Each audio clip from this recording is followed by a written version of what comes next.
Today on Animal Fact Files, we're going to be looking at the swan goose. If you like learning facts about animals, then subscribe to this channel so you can stay up to date on all the new content.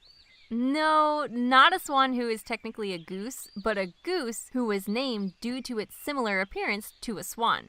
They're fairly large birds with long necks, which helps to contribute to their swan-like appearance. Swan geese. Swan gooses? Probably swan geeses. Okay.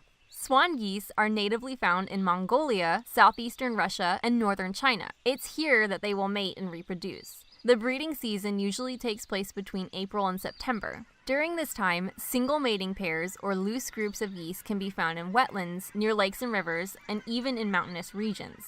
The females will lay around 6 eggs and incubate them for about a month, after which they will hatch and be super adorable. I mean, not that eggs can't be adorable as well. During the winter months, swan geese migrate south, heading towards central and eastern China for the winter. It's been observed that during this migration, swan geese will stop along their journey as opposed to flying straight through to their destination. They don't breed during this time, and usually large flocks will gather together in order to molt, or shed their feathers, in preparation for their journey. That's gotta be a lot of feathers. In the past, it was more typical to see these birds migrating to Japan and Korea, but hunting and habitat loss have reduced their numbers significantly. It's because of this that the swan goose is considered a vulnerable species. Thankfully, many sites the geese frequent are currently under protection in an effort to help conserve this species. It's nice to know that there are people looking out for them. The swan goose is typically around 35 inches long from tail feathers to the tip of the beak, and they weigh about 7 pounds. Wild swan geese have all black beaks with bright orange webbed feet.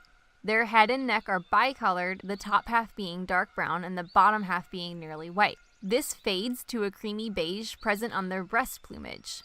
Their wings are brownish gray. I say wild swan geese display these colors because there's actually a domestic variant that has been bred for centuries. The domestic swan goose is called the Chinese goose. They're usually white all over. The reason for this is because white plumage, or feathers, are considered more aesthetically pleasing. Basically, people think that they look better. One easy way to distinguish a domestic swan goose from a wild one is the bulb that appears on the domestic type's beak. It's also pretty common for domestic geese to develop orange patterning on their beaks, where the wild swan goose doesn't present this trait. Like I said, their beaks are all black. Also, Chinese geese can't fly. Okay, so they can kind of fly, but it's more like a gliding than anything. Because they've been raised for various reasons, one being for consumption, it was pretty typical for the biggest, fattest birds to be bred. So they kind of just got too big for their wings. They're actually somewhat anatomically different, or basically their body looks different from the wild swan goose in that they stand up more straight. These weight and structural differences lend to the domestic Chinese goose being unable to truly fly. Which is kind of crazy if you think about it, because the wild ones migrate so far.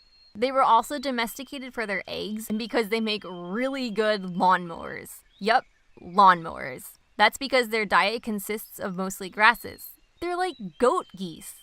Symbolically, the goose holds many meanings, especially when referring to Chinese poetry. Based on which direction the bird is flying, a poem can suggest the season in which it takes place. A lone goose can symbolize the loss of a loved one, as they are typically seen in pairs or groups. They can also represent change as seen through their migration.